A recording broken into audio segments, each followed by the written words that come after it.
उनीहरू सबैलाई थाहा छ नि। यति ट्रान्समिसन लाइन हामीले खटेर नबनाएको भए यो त्यो त बन्नेवालै थिएन। कति हडल छ भने जग्गाको हडल, त्यस्तै वनको हडल, त्यस्तै पोलिटिकल आफै चाहिँ मान्छे हप्काउन पनि परेको पनि हामीले हेरेका छौँ नि हैन। यो छ, त्यो हुनाले यो सरासर गलत। अनि डिस्ट्रिब्युसन लाइन हामीले करिब 2 गुना 3 गुनाले बढाएका छौँ हैन। 1 लाख चान्जन सर्किट किलोमिटर थियो, अहिले 2 लाखभन्दा बढी सर्किट किलोमिटर बनेको छ। सबस्टेसन, ग्रिड सबस्टेसन हेर्नुहोस्, अहिले हामी 2200 MVA जतिको ग्रिड सबस्टेसन थियो। MVA भन्छ मेगावाट हैन, MVA मेगावाट भनौँ त्यसलाई। अहिले 0.8 ले कुनै भने मेगावाट आउँछ।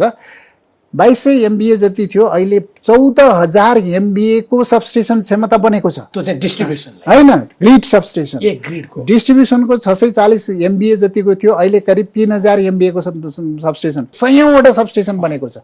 कति बन्यो त्यो नभएको भए त यी सबै पावर प्लान्टबाट आएको बत्ती त ती फर्केर जान्थ्यो।